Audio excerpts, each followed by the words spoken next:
Hi, everybody. Welcome to the Urban Forestry Committee. It's July 20th, 2023, and it's our July meeting of the Urban Forestry Committee, and welcome.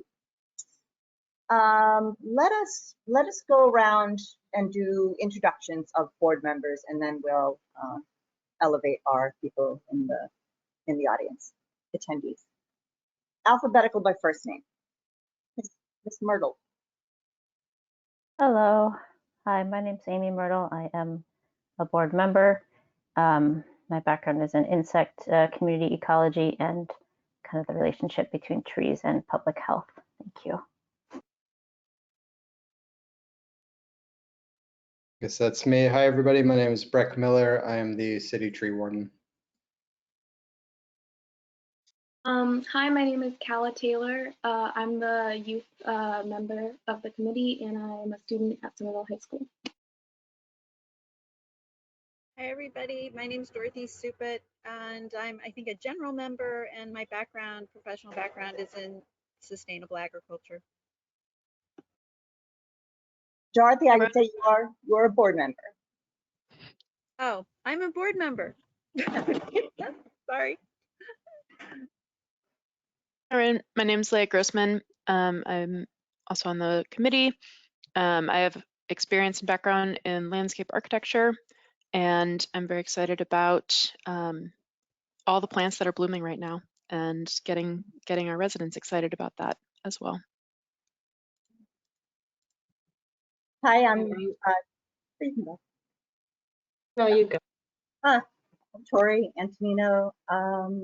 I am an ecological landscaper and consultant, and excitingly this year I'm working with the mayor's climate justice jobs program. It's youth who are in high school, and we are doing a lot around climate justice, and we got permission to do a pollinator garden in school. So kids were tearing out invasives like that. They're just having a great time. Vanessa, you'll get to meet them soon. I know, I'm excited. I'm Vanessa Bukili, Senior Urban Forestry and Landscape Planner. Deal with all things trees to some extent in the city. A little sick today, so I'm gonna do my best.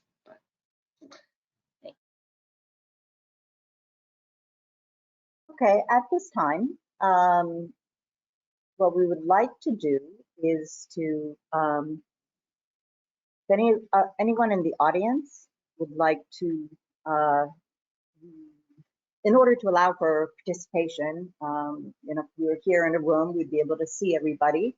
And so in order to increase communication and transparency and just for fun, you can, if you would like to, you can come on the screen and we will elevate you panelists. That's not the word, but nominate you, elevate. So I think everyone at this moment now has the ability to join as a panelist. And we would love to see your faces. And if you would like to just say hi and who you are and what brings you here, we would love to hear from you. And then we will go into resident concerns after housekeeping.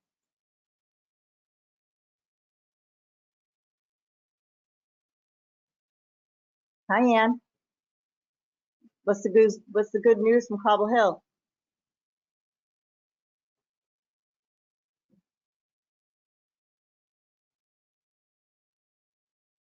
The good news is that the trees are all still there.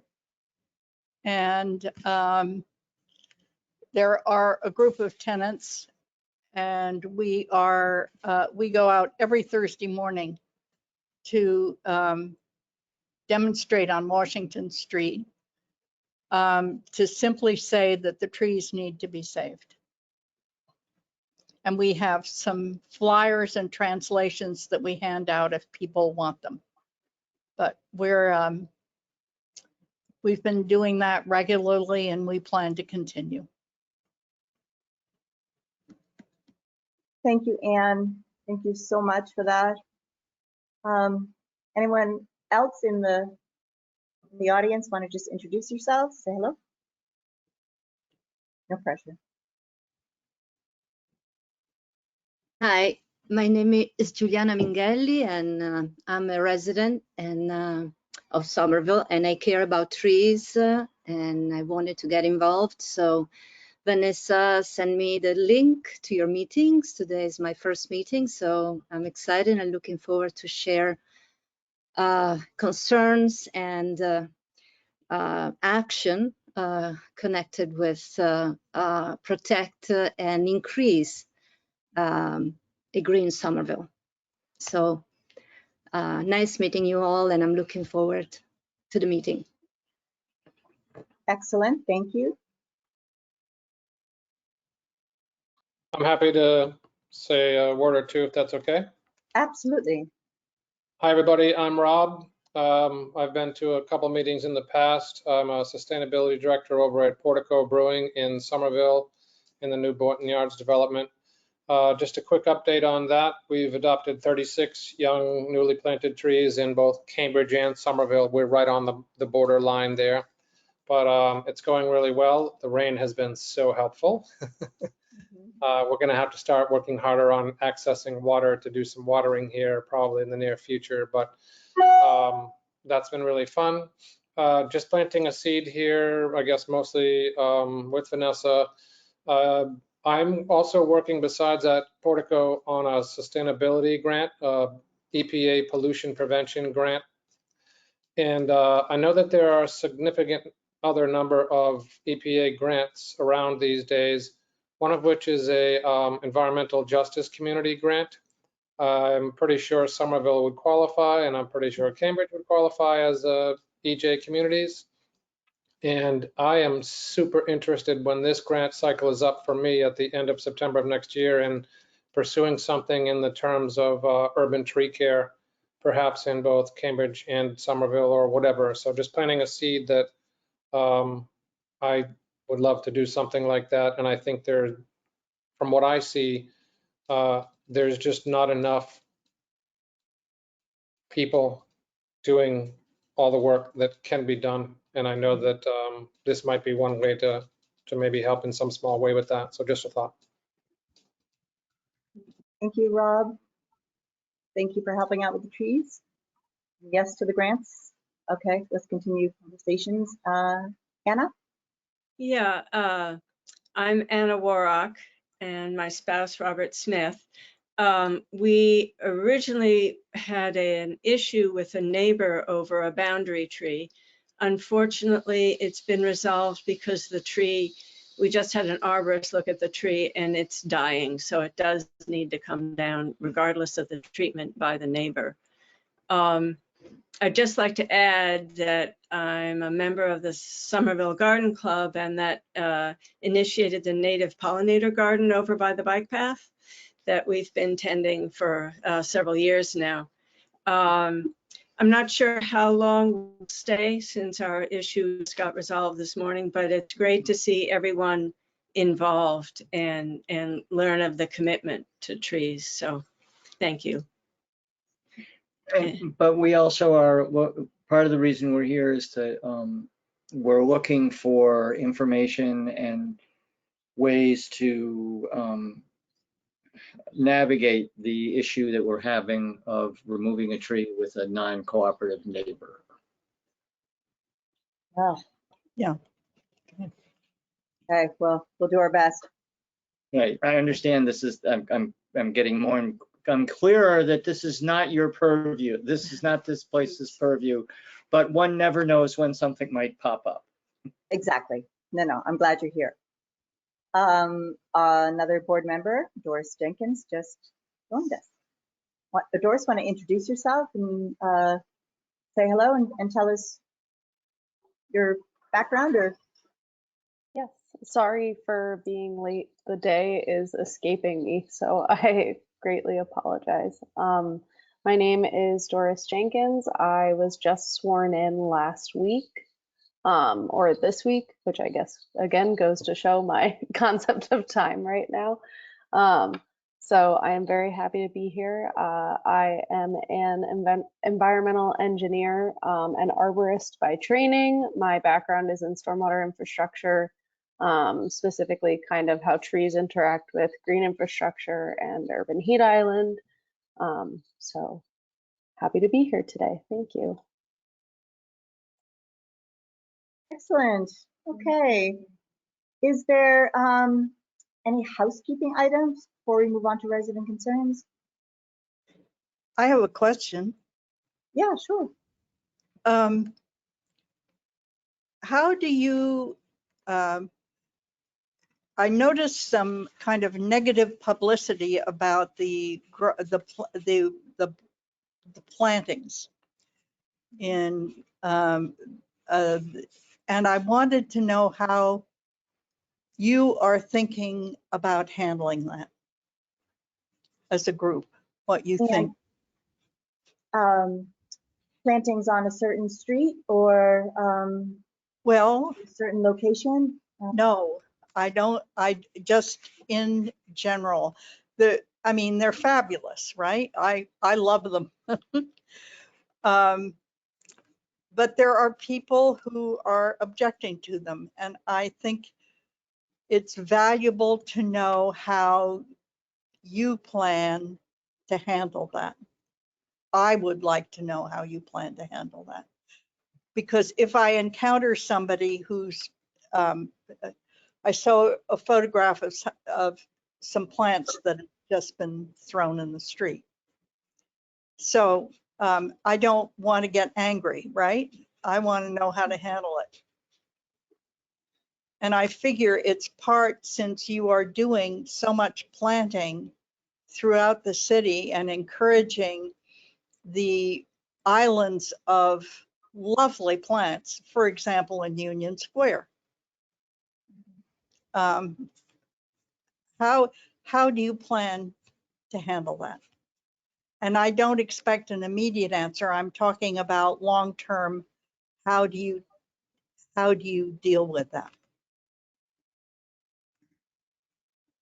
Well, one thing that comes to mind, and I had a walk around Prospect Hill with the head of public space and urban forestry, Luisa Oliveira, and we were talking about one of the tree wells had a lot of Erigeron canadensis, which is called mare's tail, and you'll see it everywhere right now. It's like a very straight stem, and it kind of looks like a horse's tail, and has these tiny little daisy flowers on it. But if you just look at it, it's a weed. And so she was saying, we were sort of talking about projects for the kids to do, and she's like, well, you could make signage that says, before you call 311, like, wait, like, I am a fleabane and I'm a daisy and I support all these insects. So that was one suggestion that came up in this walk when we encountered this tree well that has that wild look. And I don't know if that's the plantings we're referring to, just how tree wells well, kind of. No, either. This was a photograph in a newspaper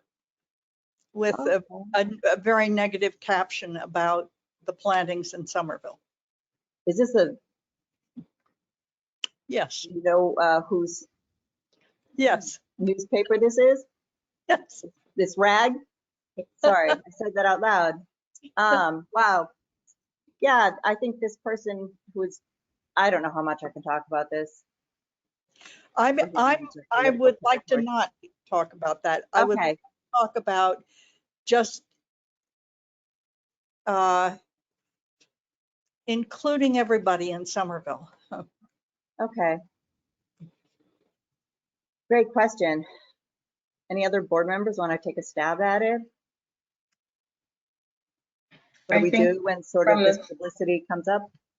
From the city side, like we have, since I started working here, dealt with the people who hate trees and the people who love them. And we do our best to try to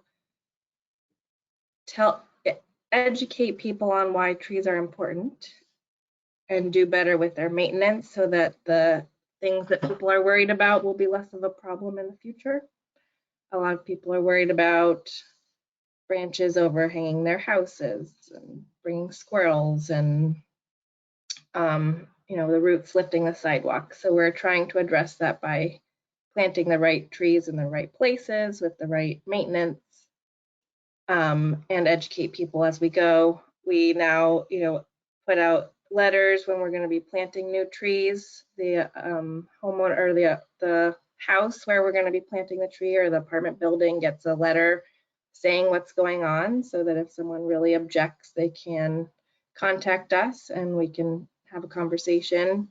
And if it comes down to it, not plant a tree there. So, you know, if people, there's always going to be people who don't like trees. We can't convince everybody. Yeah. We're just trying to, you know, make progress and understanding that we're doing the best we can to make a strong urban forest, and, you know, working on more educational materials to help people make decisions on their own and to understand what we're doing. So I think that's our plan for now. Definitely open to other suggestions if you have any.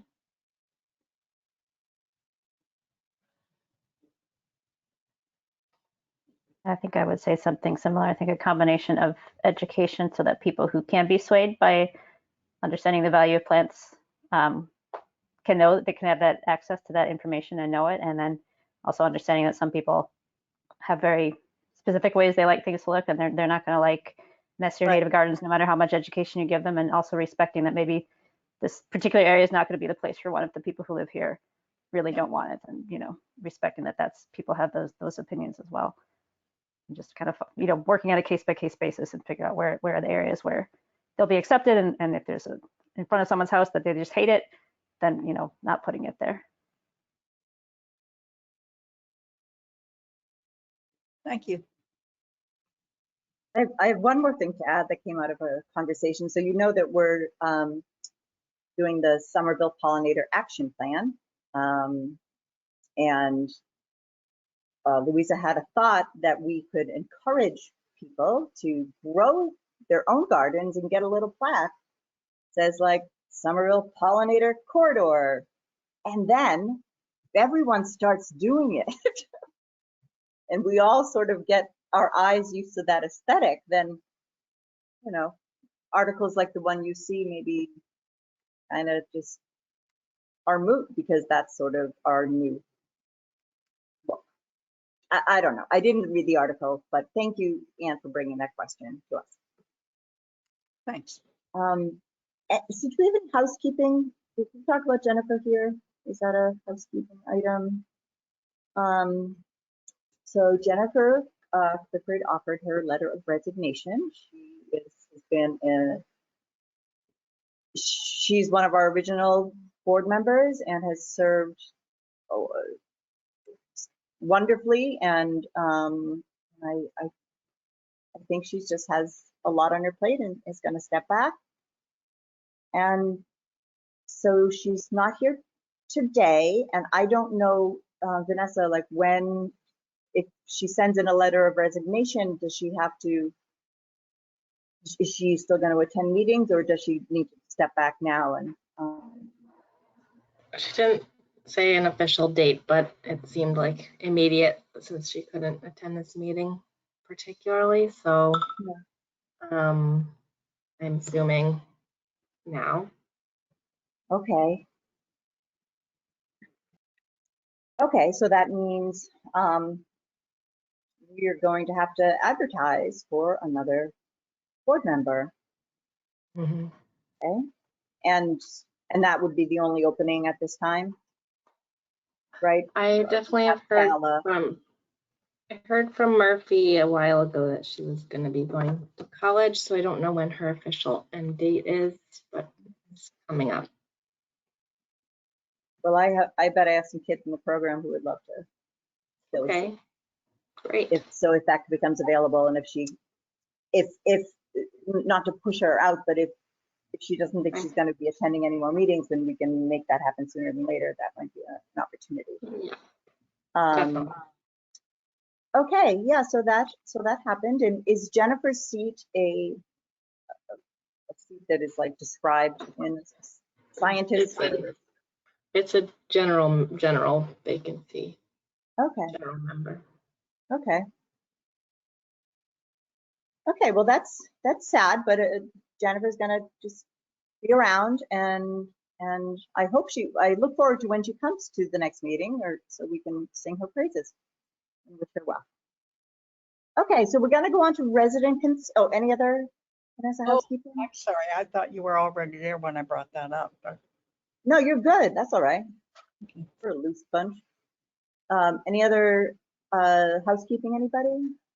I'll do a quick one, just administrative thing. Since we do have some new members, if we want to email the group, let's make sure to BCC everyone. We can't have conversations outside of public meetings, so we can share information amongst members, but we don't want to make an easy path for there to be back and forth communication. So the trick that I do, that's why you can never see who's on the email list, is the BCC, and then you can't reply all. Just so you all know. Thanks for the reminder. Oh, I have a, hey, Dorothy.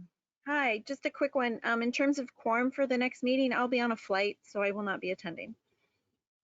Okay, thank you. Okay, resident concerns. You, Anna. I mean, yes, let's, resident concerns.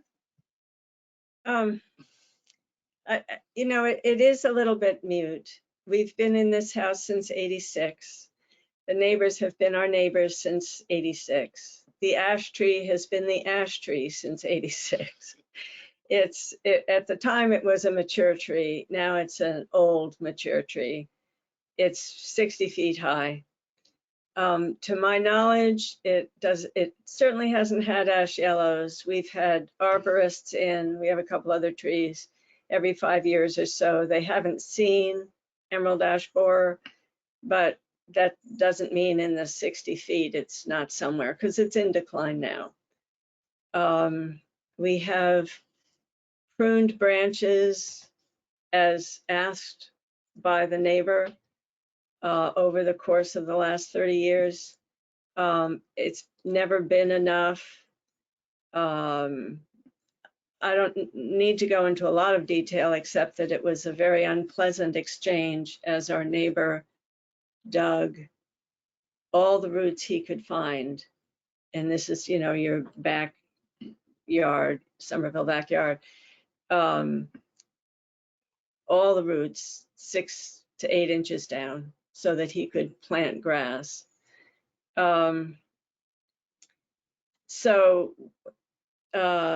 We consulted a lawyer because we knew that if someone damages your tree, you get triple damages. The lawyer said, basically, he was actually very good, but he said, you know, by the time you go through all this, here's our retainer X, and your award may be Y minus X, and you will wind up with breaking even, basically. So we were hesitant to come because it's an emotional thing. You know, they're the people who hate trees. The father actually, the son is living there now. The father tackled the street tree because it was a venue for squirrels. So that's the scoop. It's, you know, it will have to come down. We actually, because we don't have a driveway, we'll actually have to get a crane in. So it's not going to be, it's a big deal. Sir? And one of the things that has been frustrating is that getting good information about what the actual laws are. At first we heard, well, if you can't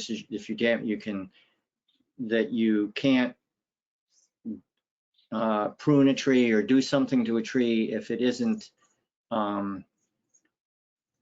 if it does damage, if someone does damage to a tree without your participation and knowledge and agreement, then there is an issue. Then we heard, well, yes, they can trim it back to the property line. Then We heard from the lawyer that we talked to recently, if there are roots that go from your property to their property, it's a co-owned tree and they are responsible.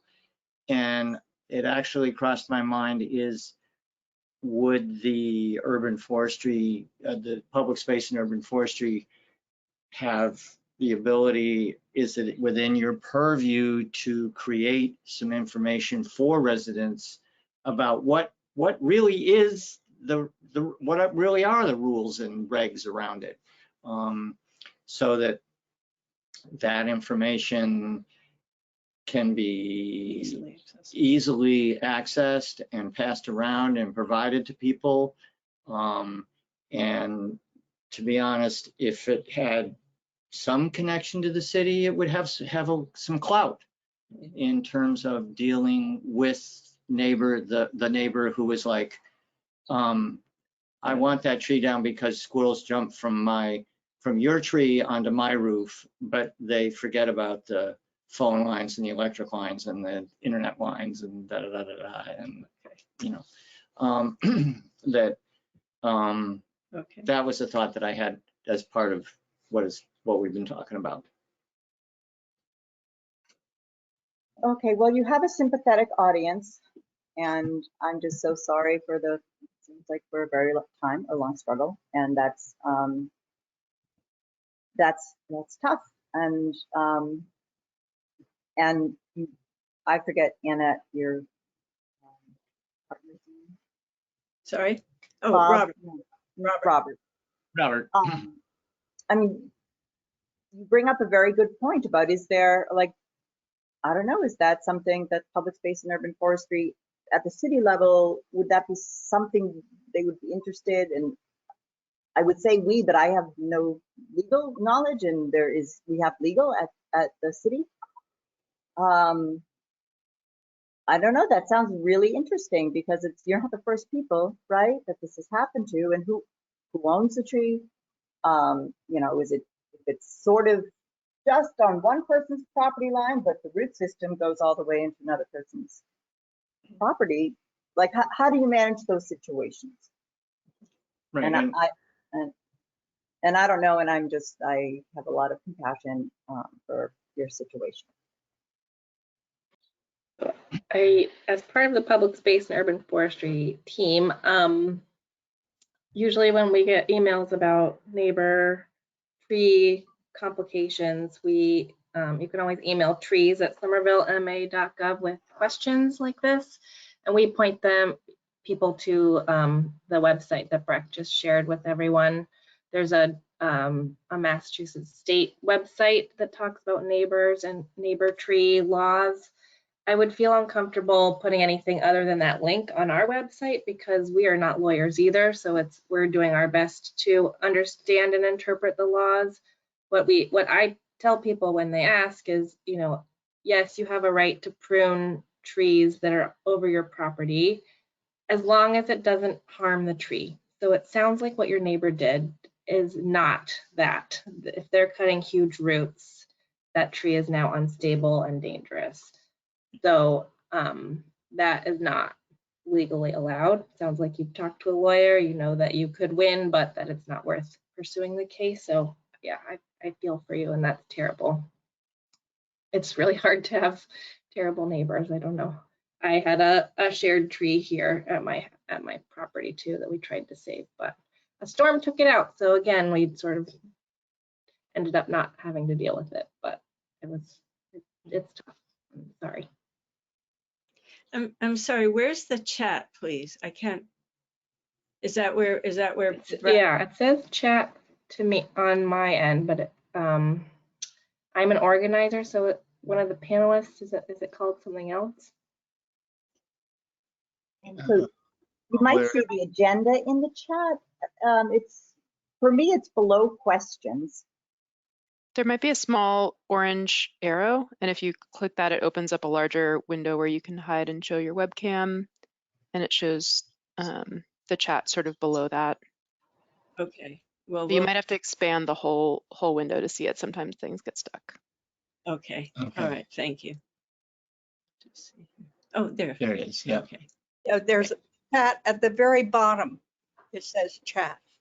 Yes, it does. I Got it. see. Yep. Okay, good. All right. Got it. Okay. Okay. Other resident concerns?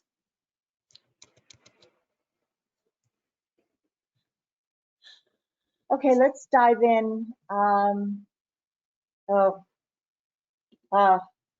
going to bring up a resident concern, and I don't know ultimately if this is where we're going to talk about this, but we have a neighbor, well, my neighbor Renee and myself included, are concerned about the crumb rubber situation and sort of its not only the heat and the smell, but like the plastic and how it's kind of just getting into river systems. And it might be a place for the Concom to discuss it. That might be the better place. But since we've addressed artificial turf, I just wanted to bring it to the committee, and Renee has written not an article, but sort of like a summation of information on the issue. So I wanted to bring it up, and maybe we can think about if we take it on, or if it's something a conservation commission takes, because it's related to water as well, getting into the watershed, or with. We don't have to answer this right now. Okay, moving along into the agenda, we have updates from the city. Sorry, I did have one other resident concern. Oh, sure. It was recently brought up in my, I'm able to have some pots in the small community garden near my house. And recently we have a like green waste bin and a trash bin. And I think we had a, unapproved trash bin because we were harvesting a lot of black swallowwort to get rid of. And I think we put that in a waste bin because the city of Somerville says to put, black swallowwort not in green waste because we don't want it to get back in the compost, but put it in the trash. And apparently the trash folks, or maybe someone else, we're not really sure, but just like turned it over on the ground and left all of it just on the ground. And I didn't see any of this, but I wanted to just spread the word and make sure that, I don't know, we're doing the right things with the right kind of waste. And it might have just been because it was an unofficial trash bin, but I wanted to see if anyone else had a similar experience, or just to reiterate that we should be putting black swallowwort and other aggressive invasives in the trash. And I think maybe the answer is to bag it so that it doesn't look like green waste. But if anyone had insight, all ears. That's what I was gonna say, Leigh. I feel like I've heard that it should go in a garbage bag and then in the garbage, so maybe that'll help. That would also prevent it from spreading airborne or things like that. So yeah, I'll pass that along. Yeah, and go for it. I'm here for general interest that goes beyond one issue or complaint, but the reason why I first contacted Vanessa is because it's now 25 years that I'm trying to grow a tree in front of my house. It's a tragic story.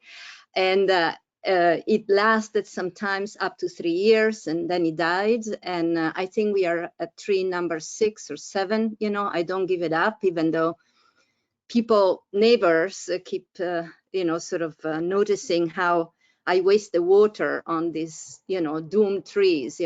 Actually, a letter was published in the newspaper. I think perhaps it's the same newspaper you were talking about before, denouncing me to waste water on trees that were doomed. But talking with Vanessa, I was raising, and she was raising the possibility that there was a gas leak, and that's the reason why the plant could not grow. So I don't know if anything is moving. I noticed that there are signs, odd symbols on the street. So it might be that somebody at a certain point is going to come. And actually, I think the gas company noticed a leak across the street, so something is happening. But I would be interesting to hear if that is an ongoing concern, and if something is done in a more comprehensive way at the city level to address this problem. Since we talked, actually, I did meet someone from Eversource, and I told them about your problem, and they said, that does sound suspicious. So they were going to send someone to test the soil there. I haven't heard back, so I need to follow up with them. And if I get a negative result from them, I'm also not sure I can trust them, but we'll see. They did fix a pipe on Somerville Avenue, and they're paying for trees to be replaced there. So I'll hope it's not lost, but little by little, step by step. And I've been in touch with someone from Mothers Out Front as well. I think I mentioned them to you in our last phone call. And they are trying to figure out if there's a way to get like an independent source to measure some areas. So the conversation's a little bit stalled, but I'll reinvigorate it, see what we can do.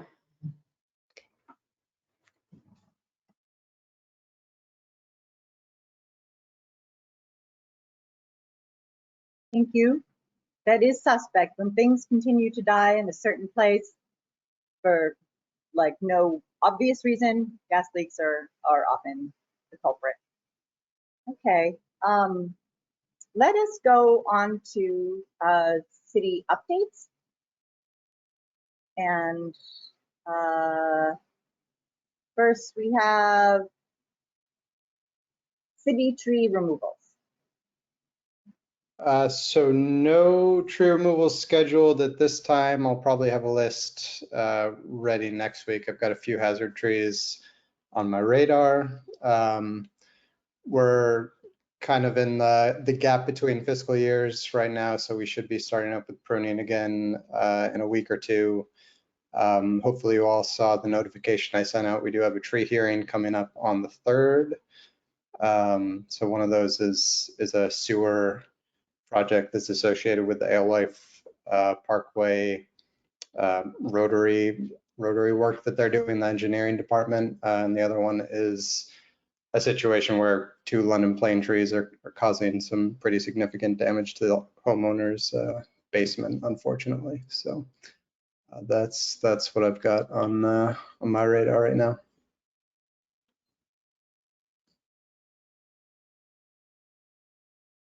Brett, would you be able to put the tree hearing in the chat, the date of that? I just did. All over it. Thank you. Okay.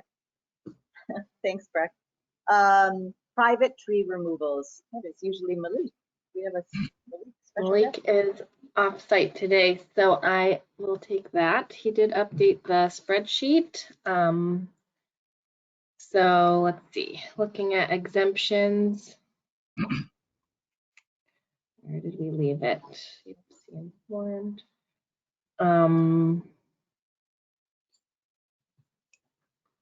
There's 11 Fennel Road. I think we've already talked about that one. The tree was removed.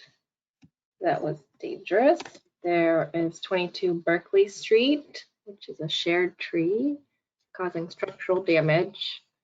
21 Eastman had some Norway maples. 33 Main Street, Norway maples, and hazardous mulberry. 61 Walnut had a sycamore maple with lower trunk decay.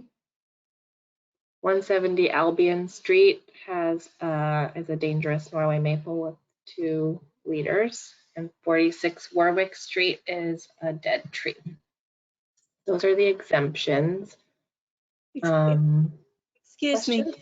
Yeah. Can I, what this list is? These are private? Sure, yes, this is private tree removals.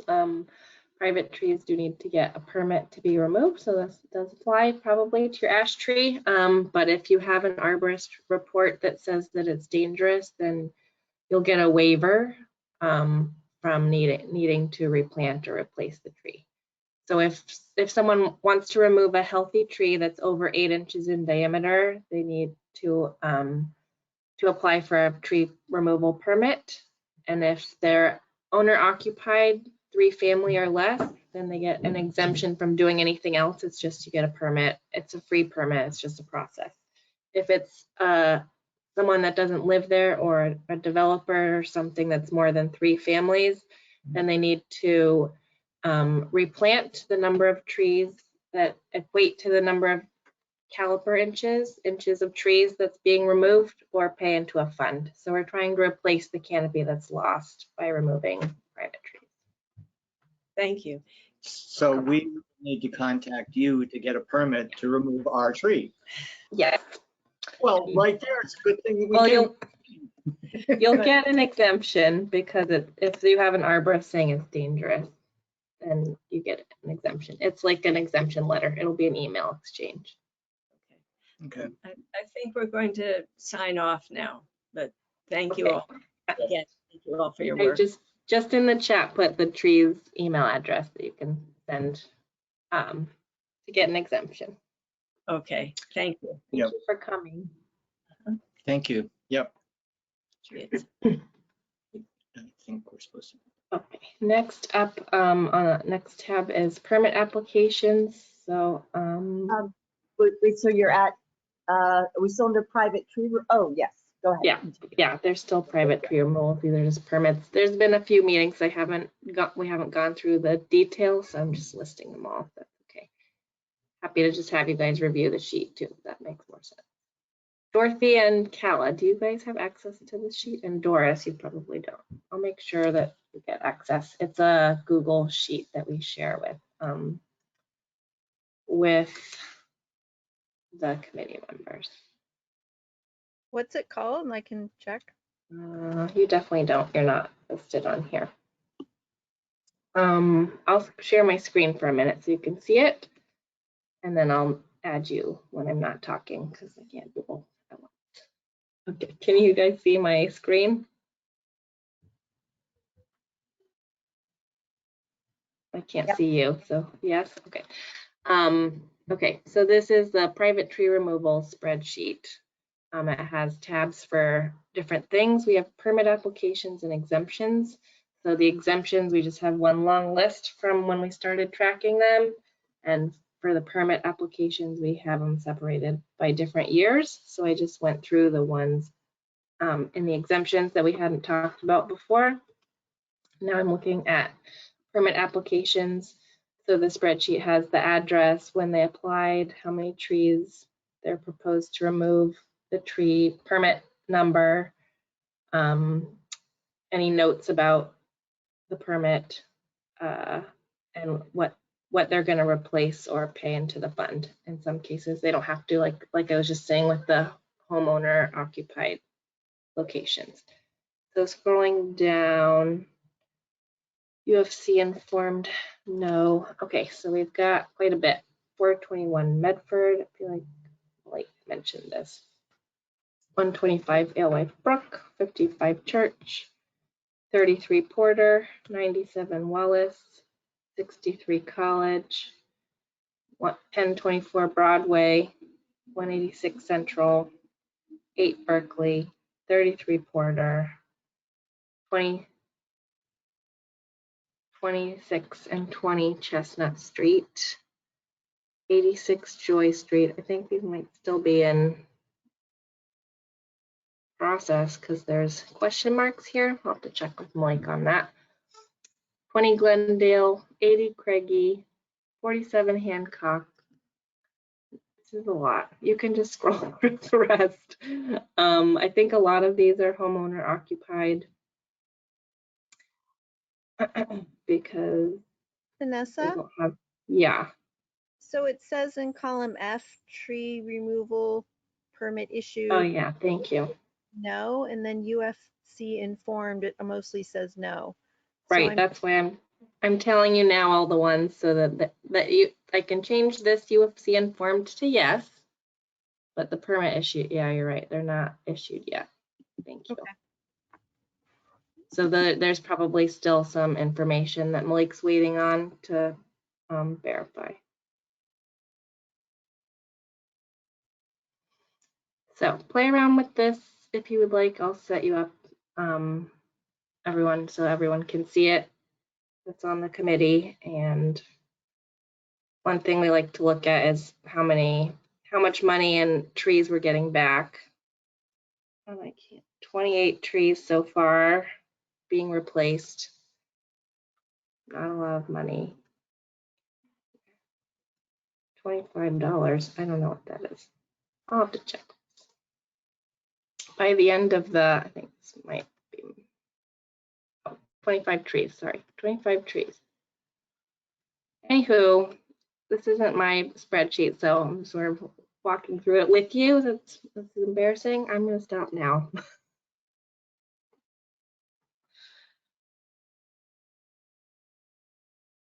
No, that's great. I swear I just saw something that said something like a ginkgo was removed because of the female was fruiting. Did anyone see that? Like about a removal of the ginkgo? Yeah, 33 Porter Street. Proposed removal of one female ginkgo. Mitigation likely required. So that means they will have to plant new trees or pay into the fund. That permit has not been issued yet. And the reason given was the fruiting? I just had it and I lost it. Not sure. It is 33 Porter Street. It doesn't specify that's the reason, just does say that it's a female ginkgo. So I'm not sure. Okay. All right. Well, thank you, Vanessa. And thank you, Malik, for his work on this. Any questions, please? Okay, let us move on to, oh, I know what I was gonna say. So how is this enforced? And it kind of, Robert, who was here, kind of seemed, like surprised, like had he not been to this meeting, he wouldn't have known he needed to get a permit. So how are we informing residents and how is it coming up? Like, are people calling 311 and being like, my neighbor is cutting down their tree? I heard there was a tree preservation ordinance and do they have a permit? Like, how's it being tracked and what are you guys seeing? So we, when this ordinance was started, there was a big press release. We reached out to all the tree removal companies, so they should know and remember to inform people that ask. We do see a lot of like repeat the same tree removal companies doing tree removals in the city. So there's that. We do get some concerned residents calling and emailing us asking if tree removal permits have been acquired. So sometimes we get people noticing things, and often those trees have been permitted or exempt, but not always. Sometimes they'll call ISD, so we get questions through them. So we think, as far as we know, enforcement's pretty good. Hard to know for sure. They also have to, usually if you're going to have a tree removed, you need to get a street and sidewalk occupancy permit through the engineering department, because you have to drag a tree over a sidewalk or park your truck on the street, and engineering knows that they need a tree removal permit. So I think knowledge is out there. As far as enforcement, we are keeping track of like the mitigation and when people say they have to replant, where they have to go, and I'm like compiling a list of places to check on and make sure they actually planted what they said they would, and that those trees have lived as long as they're supposed to have lived. Okay. So boots on the ground is always a good thing. I mean, people, because it happened to my neighbor. In fact, I have to check in with her and be like, you said this happened. Did your neighbor really take down this tree? And who does it? Who's not, it's not owner occupied. So. Okay. Well, thanks, Vanessa. Thanks for your work, and you continue, please.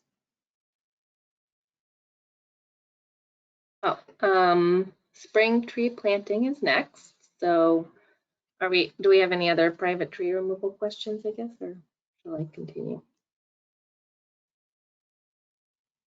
Seems good. All right, so spring tree planting complete. We did get 185 trees in the ground as expected, and had a bunch of warranty replacements done as well. I haven't checked on all of those, but there was probably 75 or 80 warranty replacements too. And now I need to start gearing 85? up for fall planting. Would you repeat how the warranty replacements? How many did you say? I feel like it was like 75 at least. Okay. And that would be like over the course of 2 or 3 years of 2 years, yeah. 2 years. Yeah, some were actually a little bit older and they just hadn't been replaced. It was kind of a backlog because I hadn't gotten warranty replacements completed last fall. I don't think any got done. Okay, so we're not having like a 50%. No. Definitely. No.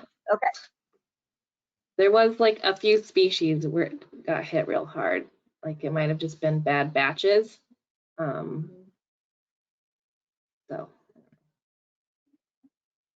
You want to tell us what those species are? Off the top of my head, it was the same from last fall. It was last year's plantings. The willow oak and the shingle oaks didn't do very well, and I think it was the fall planting. It's all a little bit vague now in my head, but okay. Yeah. And I think we said Nissa has not been doing well. Nissa in the fall didn't do so great either, or this spring. Yeah. They're already having to replace some from the spring planting. It's very weird. Nissa is one of my favorites, so I hope it's just weird batches. Yeah, so fall planting planning is a twinkle in my eye. It will be more soon. Okay. Okay. Well, just keep us updated. And of course, you know, we like to chime in. Yes. And good job. Yeah. Thank you. Thank you. Yeah. Okay. Oh, SPAP. SPAP. Amy, how's the Somerville Pollinator Action Plan? I hear you have one more meeting. And if you want to just give a brief overview of what SPAP's doing, and because I know you're charged with a very specific task. So. Was that from me or Vanessa? Just throwing it to you. Okay, okay, I didn't hear the name. Yeah. Yeah, so Vanessa and I are both on the Pollinator Action Plan Committee. We have been working at this point on the RFP to send out for the contractor that will actually work with the city to make the plan, and most of our last few meetings have been narrowing down, trying to get as much detail in that as to what we really want the contractor to focus on so that, you know, we can get the best fit for the right person and also make sure everything that's in there so that later on, you know, further down the process, we don't realize, oh, we forgot to put this in and then it's too late to add it. So at our last meeting, we had a draft that Allison and probably Vanessa and others had worked on, and we went through it. We kind of went over all the comments that we had made in our suggestions, and we gave some more suggestions. And I think our plan now is to kind of look over that final draft and kind of approve the final RFP at our last meeting, or our last meeting for phase 1. And then we'll go out, we'll have a little bit of a pause while we're waiting for the contractors to put in their bids. And, you know, then I'm not sure exactly when the next stage starts for us, but that's where we're at right now. I don't know if Vanessa, if you have any more detail on what happens next. Yeah, we have one more meeting, and then can review the final things and meet in person, and then the scope and the RFP goes out to bid, and then we get applicants, and there will be interviews probably. I imagine the SPAP-AC advisory committee is going to be involved in that, but I'm not sure what the next role for the committee is. But then there'll be regular interactions with the the consultant team that's writing the document. So. And I don't know if SPAP is the Somerville Pollinator Action Plan. It might have said it, I don't remember. And so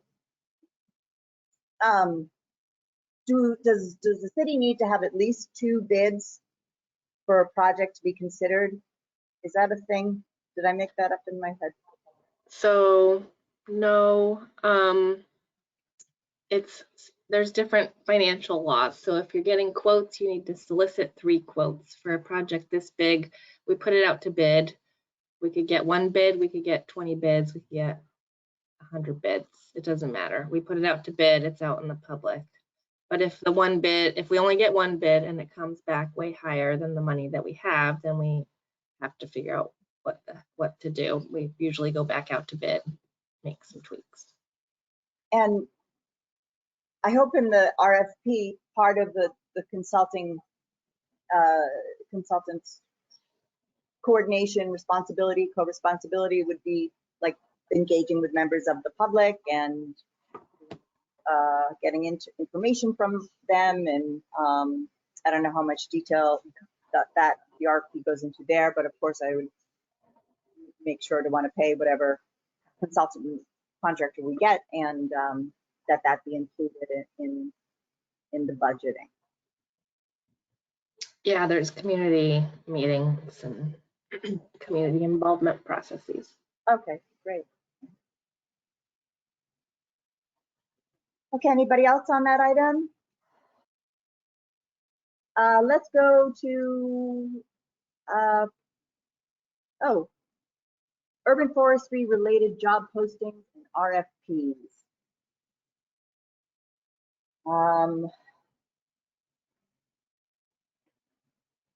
Leah, do you want to do a little research on that, and we'll go to like, no, I want you to be there for the Quincy Street open space draft plan. I just opened it. Let me do a quick scan live because I'm also taking notes, so Okay. can only I do thought one. you guys don't have to take notes. Isn't that one of the perks of the? I think I got it right at the right time where I was next up, so Okay. embracing it. Yeah, you're great. So part of what we're doing in this agenda item is just trying to see what, urban forestry related jobs are being posted, or any RFPs going out, just so we can form our groups, listservs, inform our networks, especially if we like, oh, this person needs to make sure we get this person to apply for that job. The 2 recent ones were for to be on Breck's arborist crew, and they were, I don't know if you've gotten any message, do you know if you've got any applications for those, or? Yeah, we've had a few applications for those. Oh, Breck, yeah.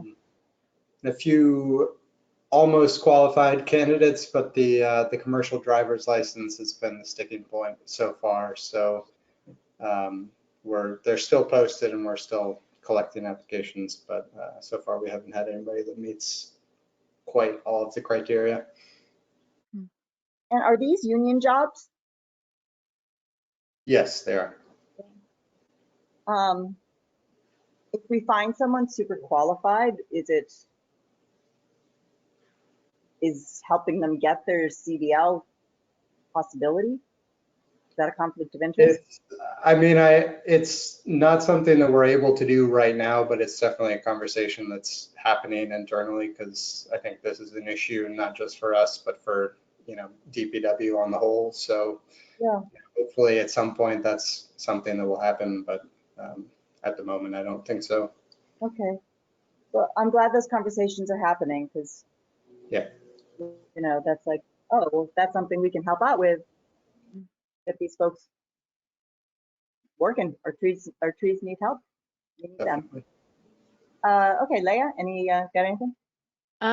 Yeah, I just saw the 2 tree surgeon positions. And then under the Office of Strategic Planning and Community Development, there's a community outreach coordinator and a program compliance officer, which I don't know what that does, but seems relatively related and interesting. And then within the Office of Sustainability and Environment, also a community engagement specialist and environmental policy manager.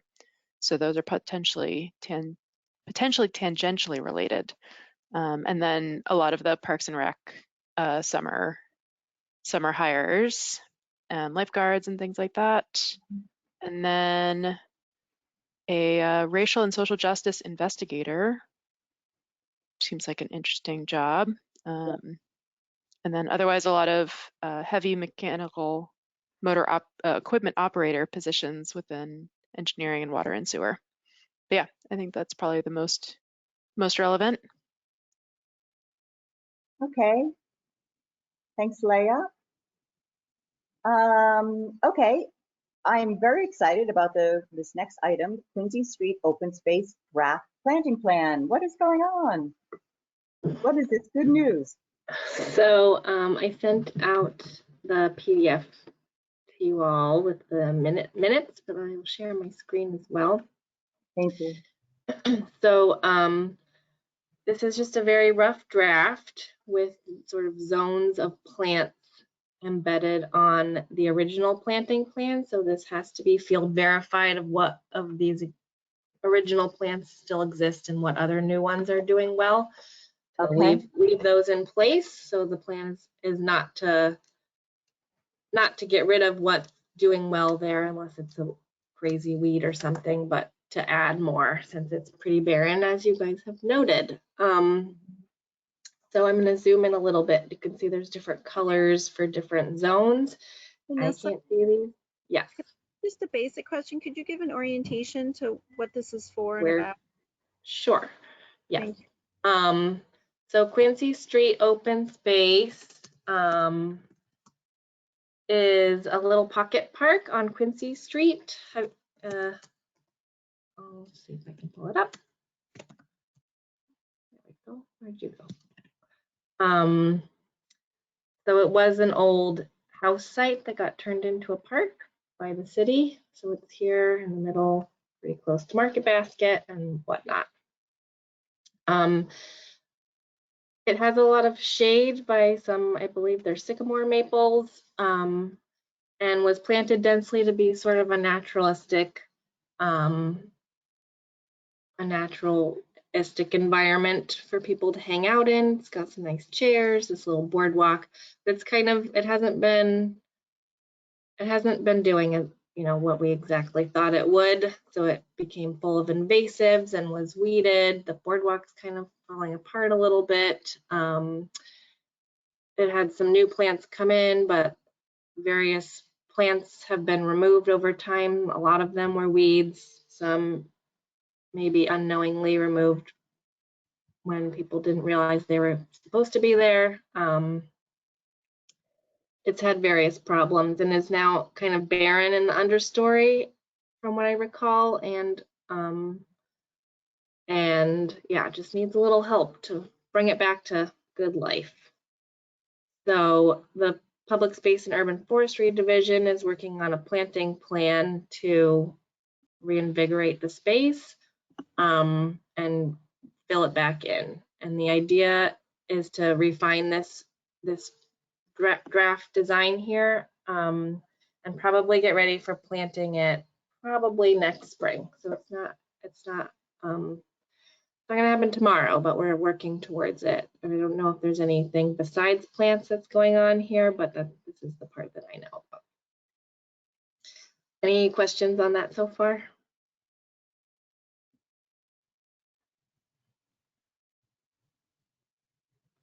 So my question is this an example of things that are already here? So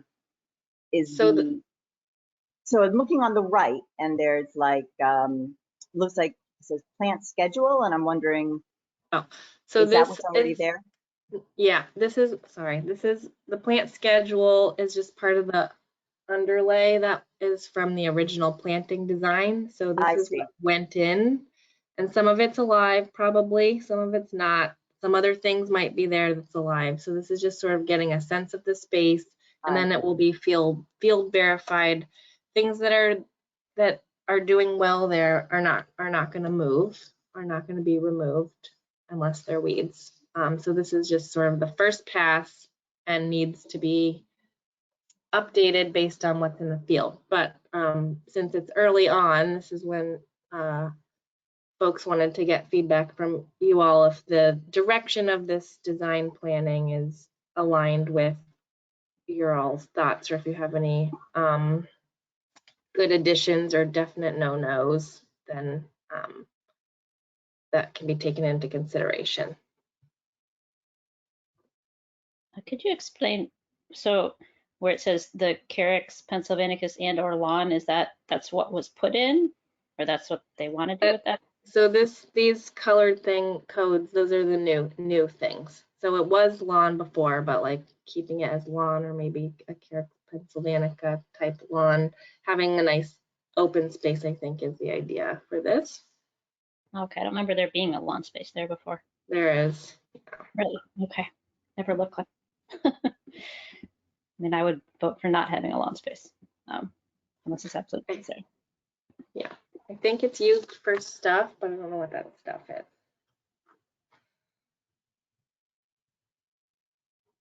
Any other thoughts about species, like off the cuff? You can also take some time with this if you want. I can give you a deadline for written comments back to me, and I can share it with the team. We could do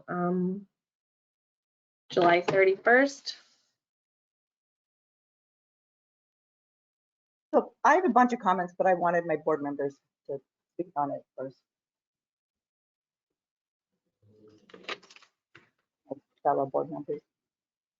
Okay, so in this draft, there's those like that minty green, and then that sort of peachy color, and those blues and pinks, and there are like 3 species for like each one. Mm-hmm. So is this the list of all that's going to be in the garden? Yeah. What we got going so far? That's what we're doing. So remember that this is maintained, well, actually it's maintained by our horticulturalist. So yeah, each of these, I mean, it's a pretty small site. So I think they're going for diversity across the site, but in clumps. So okay. That's my read on this. I guess it's just a very big site to have so many few different plantings, even if you do it in clumps. Even if you do clumps, and maybe my clumps are smaller than, no, it doesn't make sense. Anyway, what I would hope one of the main takeaways would be, or I can put it to a vote, is that we hit all the bloom times April through October. That's like one of the main, for me, one of the most important things. And for that, you need to start seeing pussy willow everywhere, because that's the willow that's going to be, I mean, that's the willow that's going to be one of our best contenders in sort of this urban life that we have. And I'd love to see some spring ephemerals, some Virginia bluebells. That's our new daffodil. Mertensia, Mertensia. Dutchman's breeches, another good one. Bleeding heart. I mean, and the dicentra, unless it's a shady spot, bleeding heart will, dicentra, I forget what it is.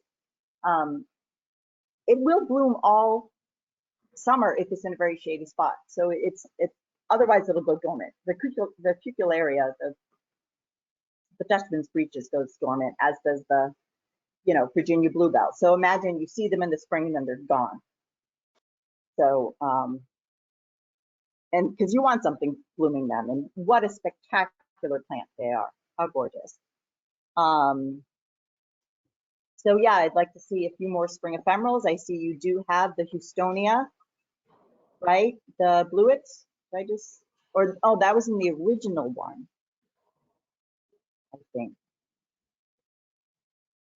I mean, little bluets are a lot of fun, if that's something you can get in there. Yeah, so willow, spring ephemerals, and what are our next bloomers? I'm trying to think. Well, maples. Um, I mean, I guess I just suggest like your kind of usual suspects, like your Zizia, and you have your columbine, and you have your penstemon, and blue flag iris is a super champ in the cities, and it is, whoa, so beautiful. If we have space for it, I would love to see some buttonbush, cephalanthus, maybe, which is blooming right now. If there's a spot to fill in, that's a good plant. It's a shrub. You'll find it in the fells. It's like along the water.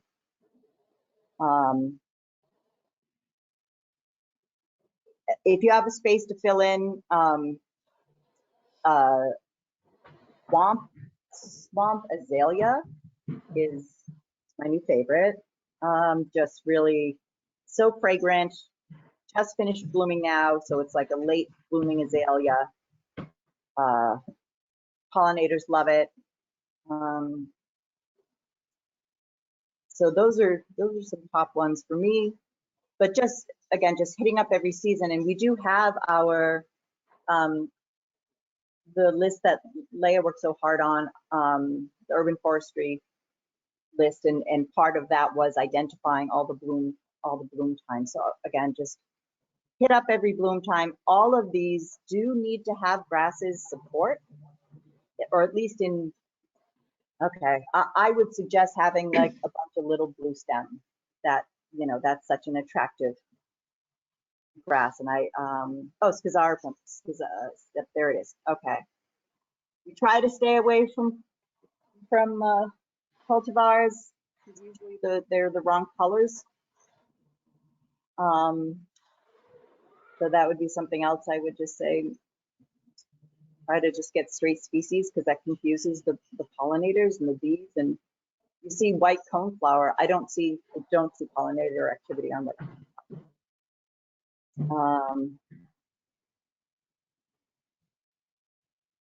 Yeah, I mean, I can get something a little more detailed, and I understand, and I get the idea of wanting legibility and clumps. Is Allison working on this design? Is she helping to? Courtney's doing this one. Okay. Okay. I don't know Hypericum prolificum. Is that our shrub? Is that our St. John's wort shrub?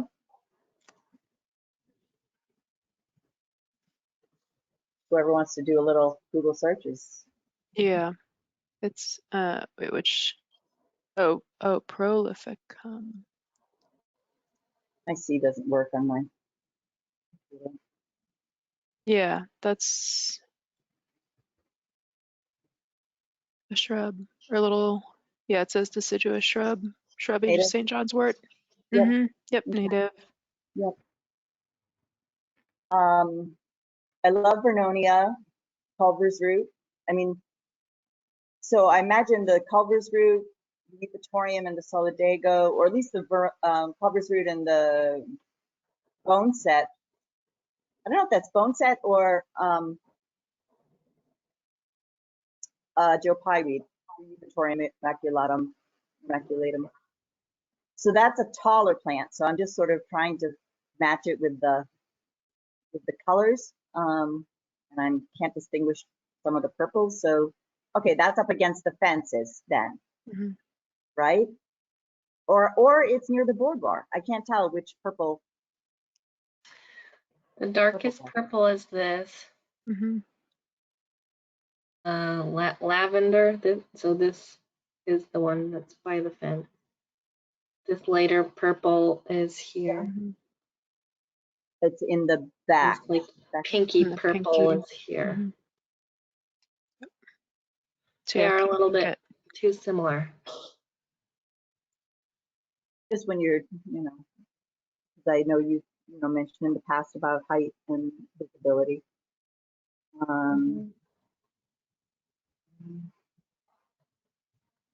Yeah, this is, I mean,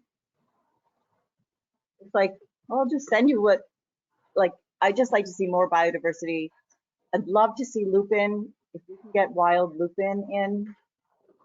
I don't know if the Carner blue butterfly is going towards extinction or if there's populations that we could get it back. We need the wild lupin. I'm sure it's not the polypetum, not the big leaf lupin, obviously. And we have some Symphyatrum, some aster in there. Yep, big leaf aster, and I forget what Divericatus is. Okay, so I think July 31st is fair to get some information back to you. And so, but those are my initial suggestions. And I mean, Echinacea and Hoary vervain are a wonderful pairing, if that's something you guys would be interested in. Hoary vervain is blooming right now. It's just a real, I don't see any Echinacea in there. If there were one from a previous time, it's no longer there. I'm sure I'm forgetting things too. So the staff will get you something in writing. I'll leave that. And Okay. Leah. And does anyone else have any thoughts on the planting selection or any other herbaceous plants or shrubbery that might fit in well? Yeah, I think my question was around just confirming that we're just doing herbaceous layer and not shrubs. Don't know. Good question.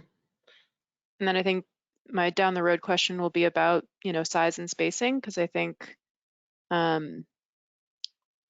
we see more and more frequently that the denser we can plant these things, the better they do at keeping out weeds and, reducing the need to have to go through and be as specific with weeding if the things that we're planting are able to really fill in nicely. And I think that's the balance that I think wanting to get as much diversity as we can, but while keeping the clear ideas of the different spaces is important, and also makes the sort of weeding identification easier if you know that there's going to be these 3 species in this area. But I think it is a balance, and I think the horticulturalists will still be on maintenance for this space. So I think this will be a good opportunity to really see how we can continue the education of this plan for the long-term maintenance of the space. I wanted to ask Vanessa, what didn't work out with the previous layout? I don't know exactly why we've had so many problems. We just, like a lot of invasives took over the site, and when we pulled out all the invasives, there wasn't a lot left, and it hasn't filled in with non-invasives. I think I haven't actually been to the site in a little while, but that's what other folks were reporting. Some things that are also of concern, it's very shady on this area because of some large trees. And so I think it's hard for plants to get established there. We also have a lot of dogs in this area that, are the dog pee is probably affecting the possibility of small plants getting established. Maybe not even just the pee, but the stomping dog paw stomping of small plants. There's also some chairs back here, but when there's tall things blocking the view, it makes folks a little bit wary to go into the park. It just feels a little unsafe since there's only one entrance and exit.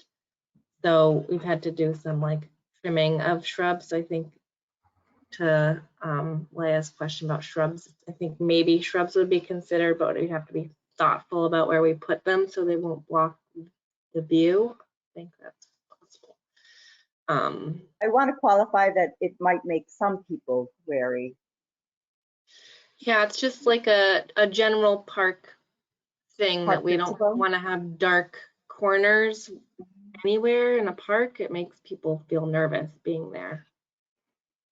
So I guess I was curious Yeah, about some people. how the park is used or the intention of the use. Is it to walk dogs? Is it to hang around in? Is it to look at?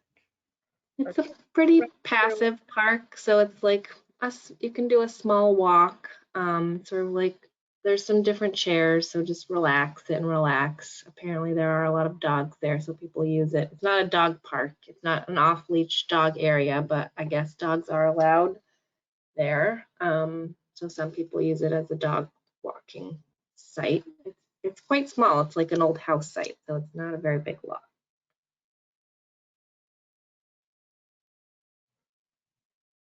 We've probably talked about this before, but watering, is there irrigation or is it hand watered? And how will we make sure that, you know, if it's planted next spring and we get a summer that was very different from this summer?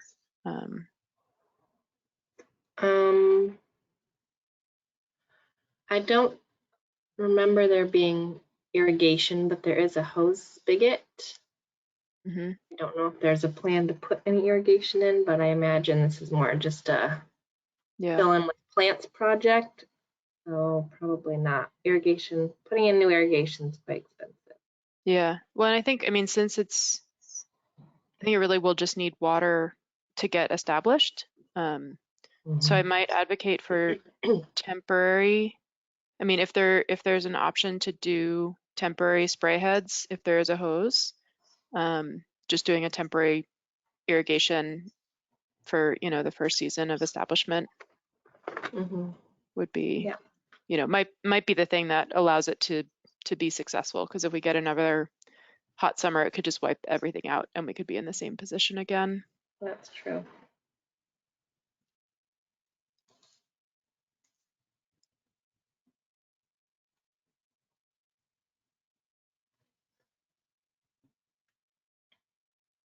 Okay, well, I think this was helpful. Yeah, I have a couple more thoughts. One is, can we just take down that raised path? Because that's where all the rats live. The rats live under this decking, as well as like over against the fence, over against people's fences. And it doesn't feel secure.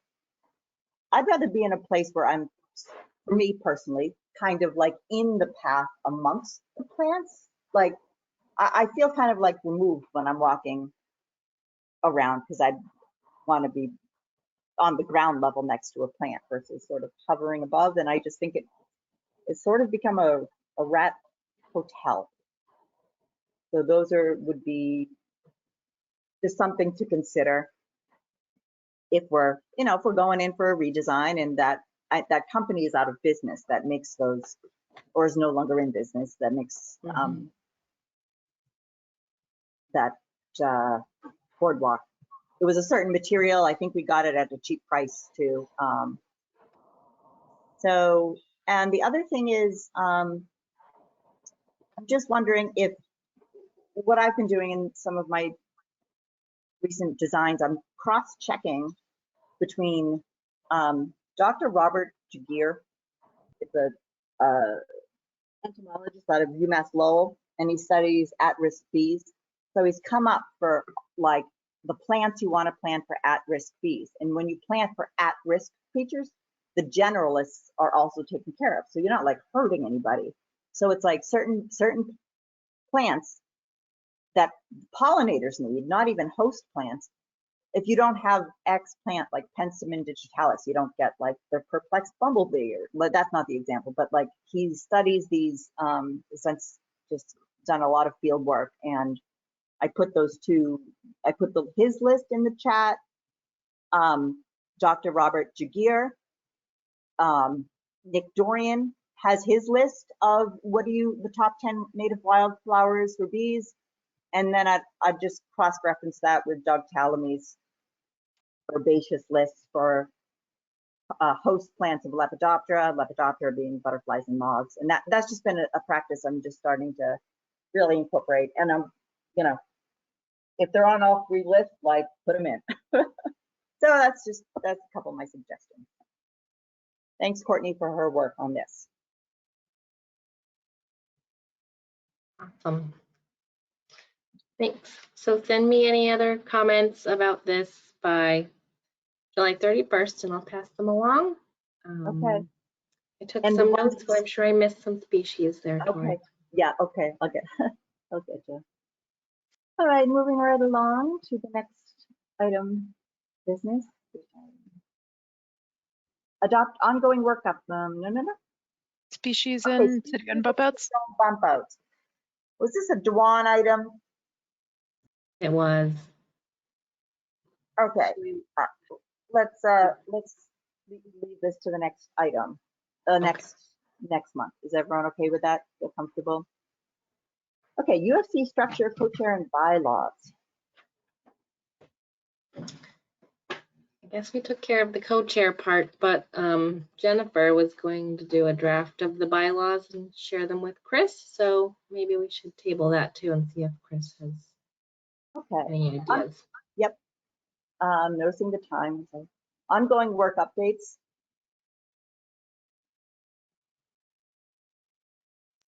So I guess for adopt a tree, we have some homework to do now that Jennifer's departing.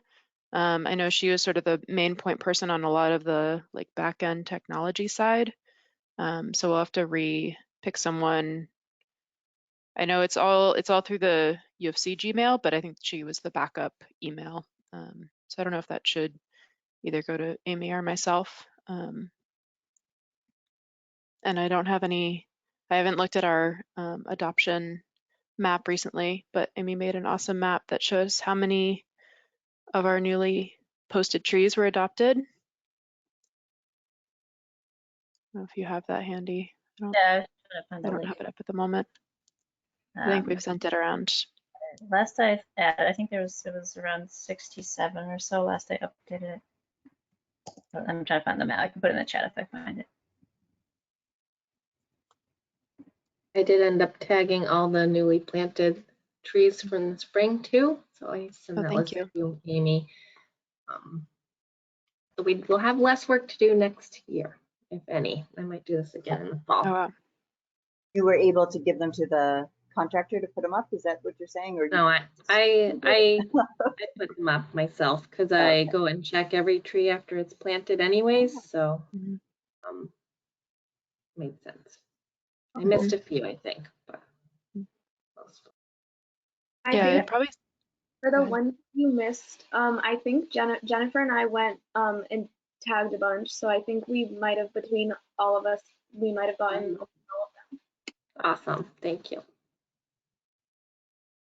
I just put the map in the chat so you can see. Thanks.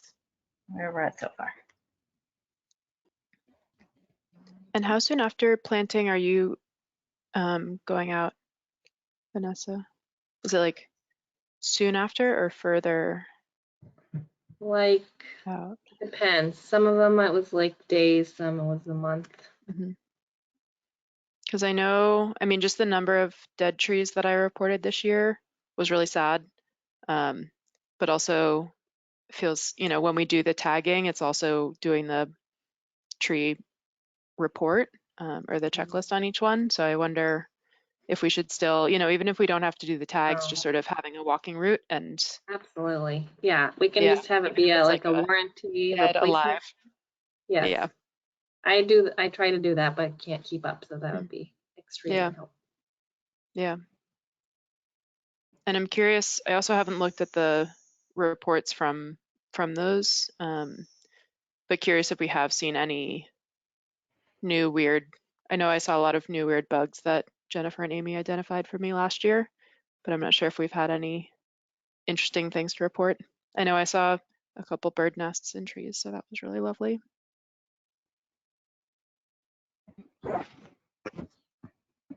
Yeah, otherwise we'll maybe have more to report next time once we get all the download from Jennifer. Okay, any more? Thank you, Adopt a Tree. Any more, okay, or ongoing work updates? We just went through that Adopt a Tree. Outreach.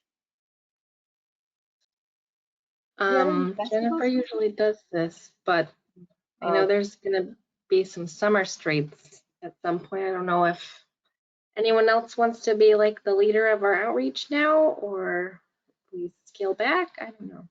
Yeah, I think I was going to say this might be a good opportunity for our newer folks to, if you have an interest in one of these subcommittees, feel free to express interest, and we won't make you lead it from the get-go. But yeah, I think getting more folks on some of these different groups. I'd be happy to get involved in some outreach work. Awesome. Is All right. A through G the subcommittees under number 8? So yeah, subcommittees are, yeah, all of the A through G. Yep, exactly.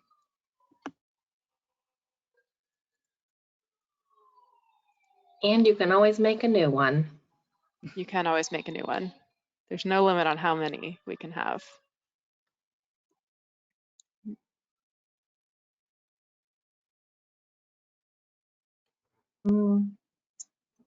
Let's see. Okay. So no current fests. But fests will probably come back up in August. Summer Streets. There's like the bands and then the Halloween one. Yep. Or did the bands already happen? I know I missed one. The honk hasn't happened. That was Art Beat. Mm-hmm. I think that happened in, well, some of the bands might be part of Art Beat, the honk people. Art Beat was this past weekend. I mean, there's always like tabling opportunities, but I think the next one is going to be in August. Yeah. Is that the next sorry, Summer Street? I just pulled up an email. Strike with the Bands is on September 17th. And then Monster Mash is October 22nd or October 29th. That's the rain date, sorry, October 22nd unless the rain. So we have like a month to decide if we want to do it, but I actually usually have to apply soon, probably by the end of the month. If we want to go to either of them, we can always pull out, but if there's potential interest, then I will sign us up. Yeah, I think we should definitely sign up. Okay. Yeah, It's I'm always really available on September 17th, so I can volunteer some time for that. Right. They're usually like, it's a 4-hour time period that we try to divide into 2 2-hour shifts, but sometimes folks end up staying all 4 hours. With a buddy, usually. I'd be interested in volunteering and helping out too. Awesome. awesome. Okay, I'll sign us up. Is Yay. today September 9th? September 17th, I think I said. What did I say? Sorry. Yeah, September 17th. Okay. It's usually a Sunday.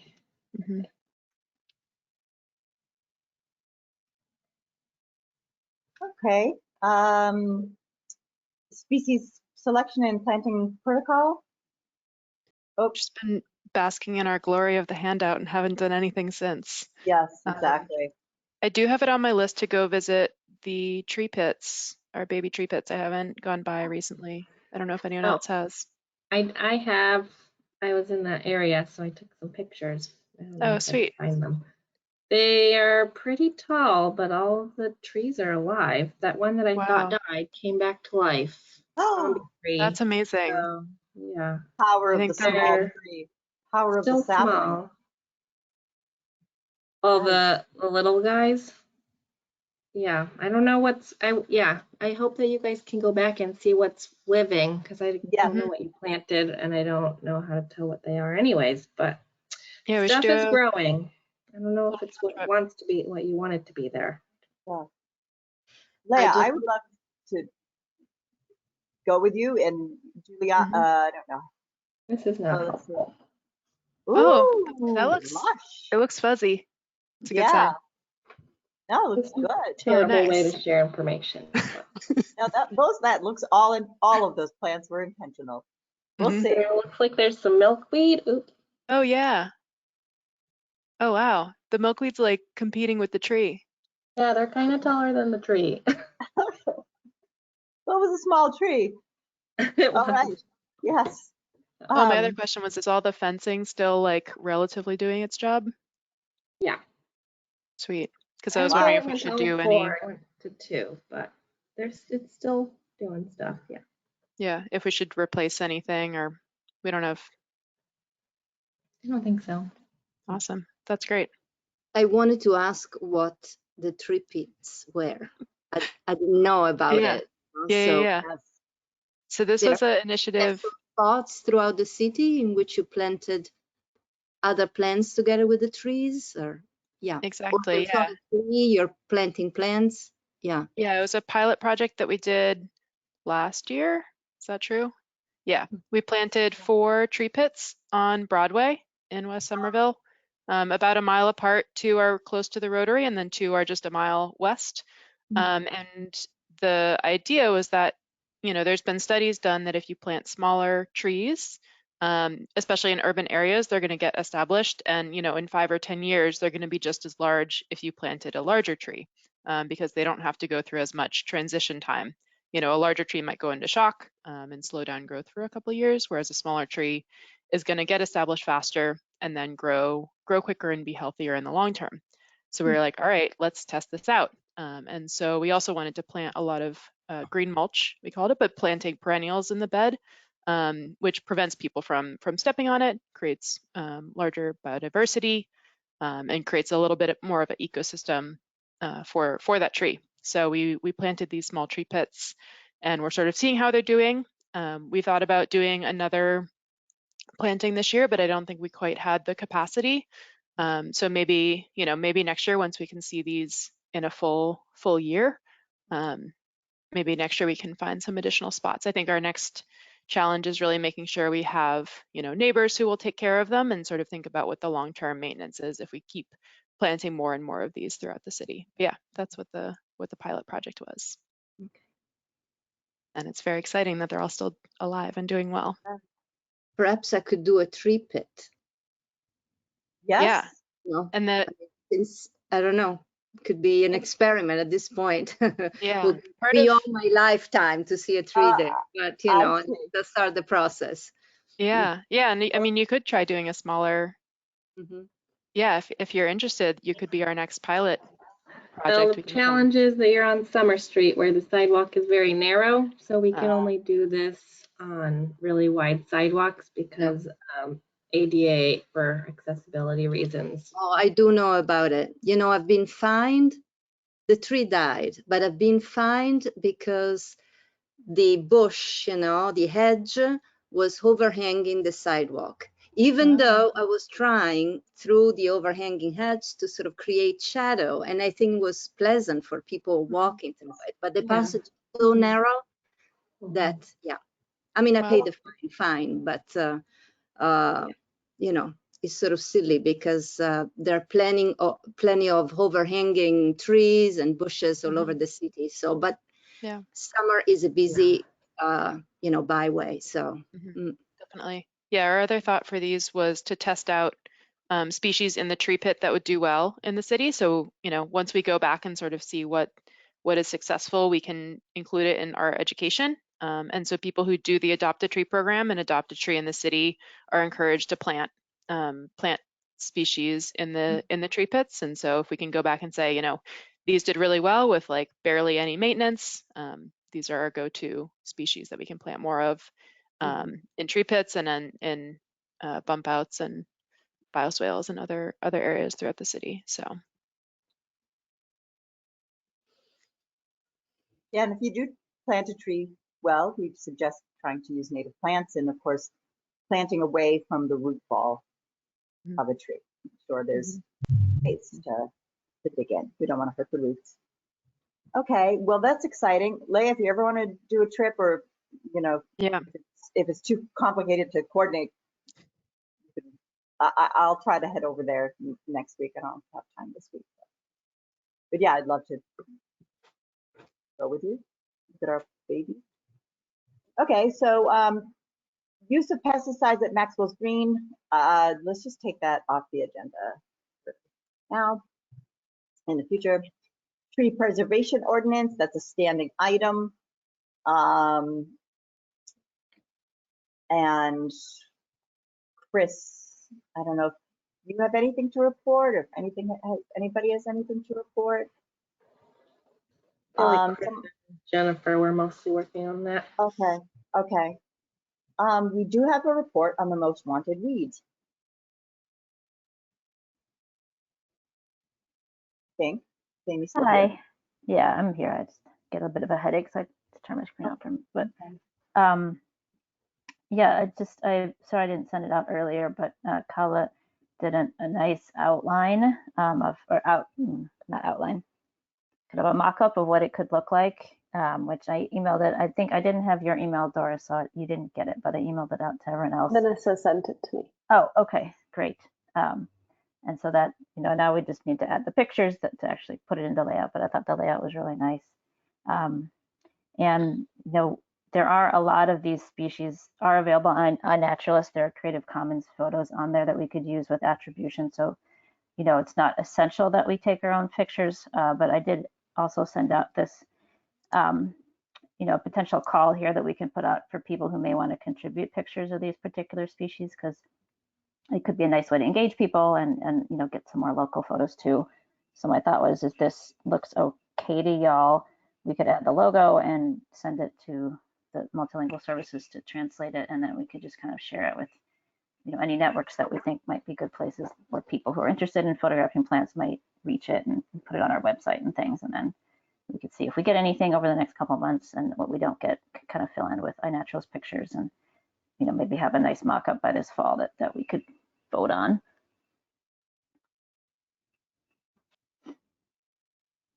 This looks really nice. Is there a difference between page 1 and 2?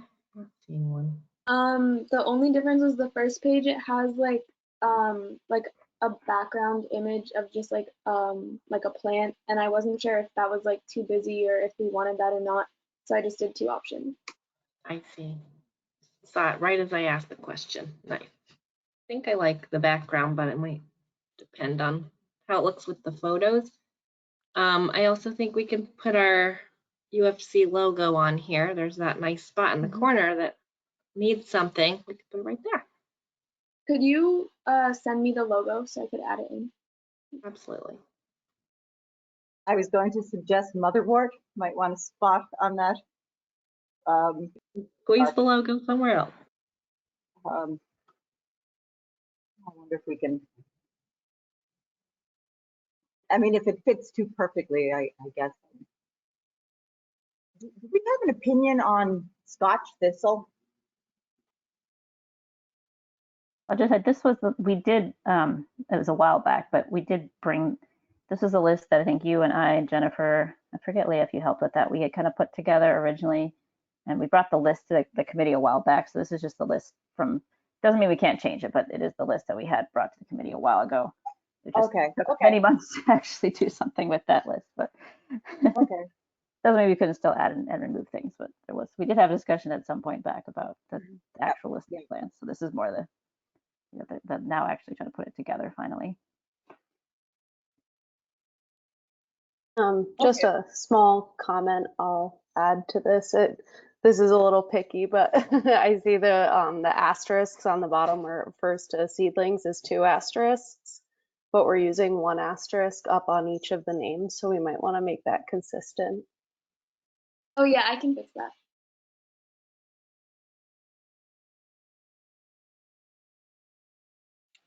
Yeah, I think this is great. And I also love the idea of all the photos being Somerville photos, because that's just another engagement opportunity. And we should definitely send it to the folks who submitted for the Remarkable Tree poster, because those are all talented art folks. And I think getting a lot of bunch arty pictures would be really fun. Also, I wonder if we should do, what was that? Sorry.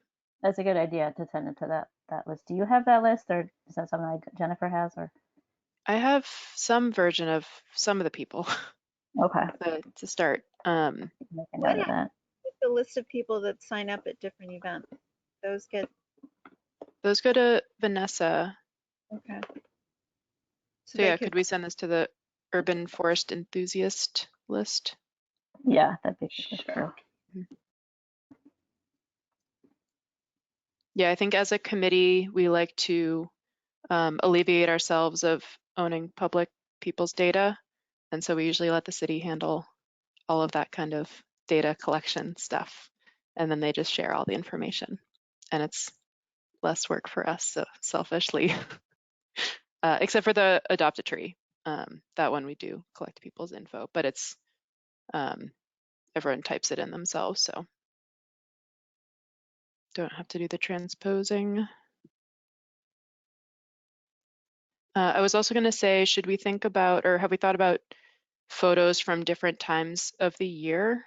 And would we ever have like a 2-page handout or a front and back where it was like in season, sort of full bloom, and then off season on the back? It's like the same plants front and back, but two different. That might make this a longer project, but Do you mean like in terms of blooming and not blooming? yeah, or like blooms and seeds. I know with like black swallowwort, seeing the blooms and then the pods would be helpful. I feel like garlic mustard is probably good with just one, but for yeah, some thinking of about how to capture. Yeah. Mm-hmm. Yeah, some it may be beneficial of more than one picture, definitely.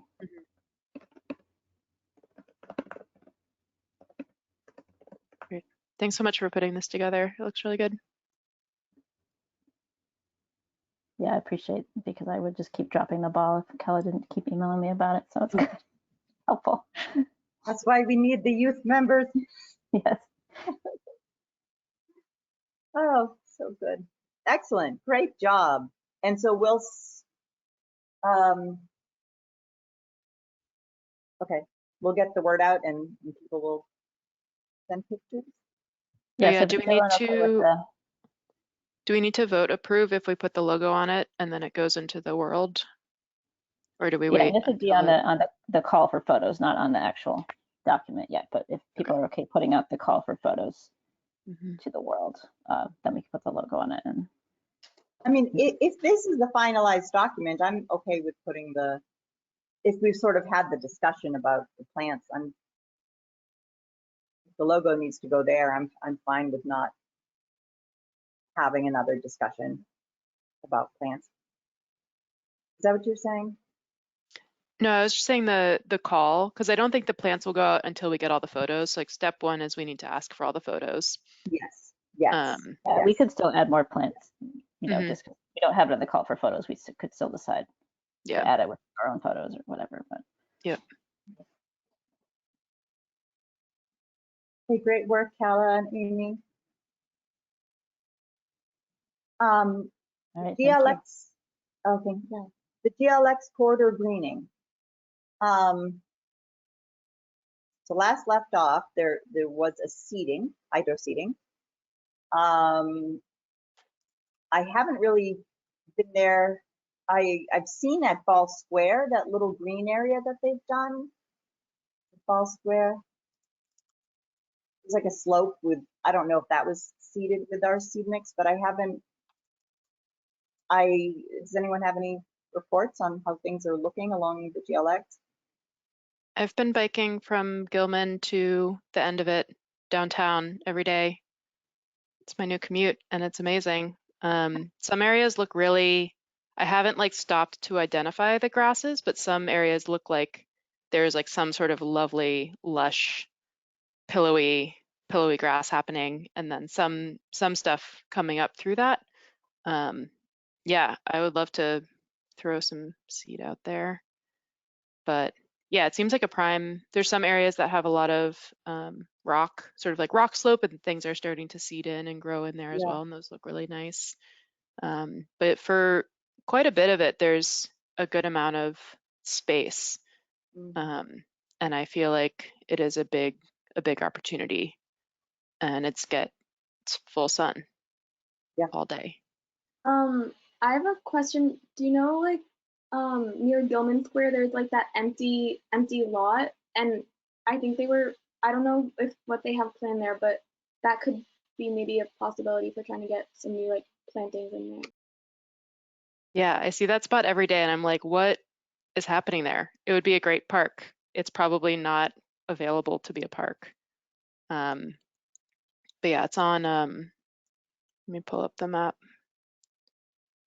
feel like it's like, I want to say Sycamore, like just like past the high school. Yeah, on Walnut Street. So it's like Walnut and Medford Street. There's a parcel that's, yeah, between the community path and then adjacent to the houses, and then right next to Walnut Street, kitty corner from the public library. I don't know who owns it. Maybe that'll be a little homework. Figure it out. Is that the Homans building? I always hear about that. Yeah, the Holman No, site. that's further towards Gilman. That's a bigger site. This one's just like maybe 2 house lots worth, and there's like a retaining wall, but it's all sort of old concrete. Is that where the old, okay, I'll have to look at a map, but there was like a body shop Yes, there was. building I just went there. in Street View, and it was a body shop, and now it is not. Okay, so I'm guessing it's probably ripe for development.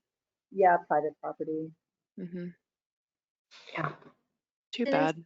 Is this committee have like, do we have a plan or a role to help with this, or is there some other committee that's doing it, or what's the kind of, it's just there and done, and The GLX. yeah, the corridor. Yeah, someone else might be able to give a better synopsis of our involvement. Yeah, so we haven't really done a deep dive on this, and we've sort of been waiting for the MBTA to step out of the picture so we can step in. But very recently, there was a Lisa Broccolaccio and Munier and Emily, I forget her last name, got a grant to do this arts and climate justice grant, and out of that was the desire for people to do something with the Green Line. And it started with caring about Union Square and wanting to get some planters in there, some greenery, some pollinator corridors, like, starting to green it and finding funding sources. And now it's turned into greening of the Green Line working group. And we haven't had our first meeting, and I'm just, telling all of you now that this has come up as, I think we're looking at August 5th, perhaps, to have one of our first meetings. And this is would be just a resident-led committee of people who are interested in focusing their efforts on figuring out what we're going to do with the Green Line. Next steps, are we just going to start by focusing on the stations, because they're just very gray, gray hardscape.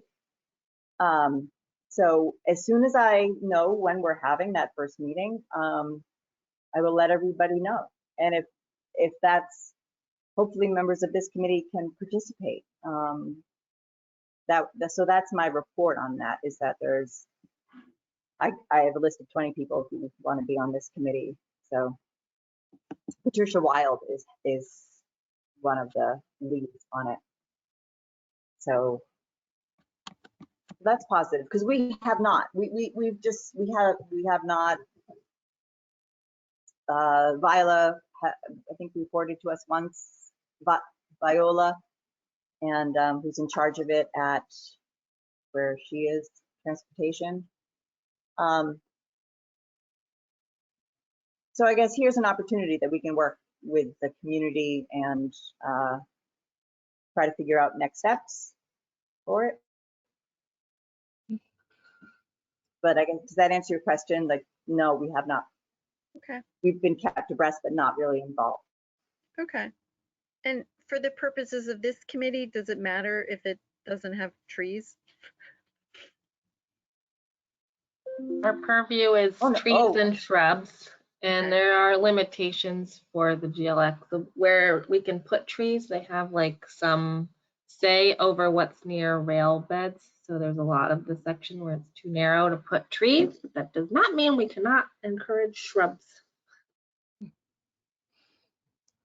Because ironically, the Green Line has brought about a big destruction of greenery. I mean, there was an incredible canopy of trees all along the tracks, and those are gone. And I was waiting to see what else would come up, you know, because I didn't take the bike, but I tried to walk it, and it's not the most welcoming place, you know, because you do need some kind of trees. So I don't know what the, you know, planning or thinking was that went into that, but perhaps we could have some small birch, you know, shrubby-like trees. I don't know, you know, I mean, it would be nice to see some kind of, you know, canopy be put back where it was, you know, and there is space. So I don't know which kind of dimensions they're talking about, but it's all very mysterious to me. So I would be interested actually in being part of those discussion or understanding, you know, the thinking that went into that, planning that space. Mm. Some of it's like the slopes too, that if you put a tree on upslope and something happens, it falls into the track. So I forget what the exact dimensions of where they can't put trees, but some of it has to do with slopes too. There are some like pockets where we can try to have some sway, but we have people working with the city who are really trying to push trees and just got a bunch of no's. Mm. No, no, no. But yeah, like Tori mentioned, we're also trying to, we have to wait for the maintenance portion to be in our hands, and then we can work on making it more green, even if it's short green. Something. And just, I have a lead on, I stumbled across some bare oaks, BEAR, or scrub oaks. They get to about 20 feet tall. They're colonial species, and oaks are one of our #1 species in terms of hosting ability for our caterpillars. So that is not a tree, but a tree that would be perfect. Coastal pine barrens that's my dream for the GLX, Atlantic Coastal Pine Barren ecosystem. All right, I see we are past time. Are people okay just to stay on to approve the minutes? Is that okay? Okay, I will let people know of when the greening of the Green Line convenes. And all right, approval from previous minutes. Have people able to take a look at them? And does anyone move to the vote?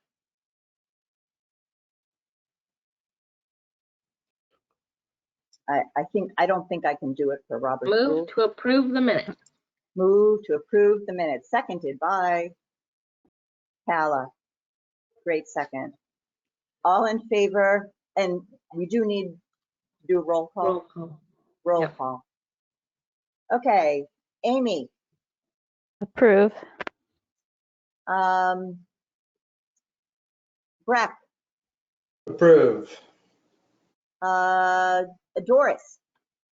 Approved. Oh, Calla. Approve. Okay.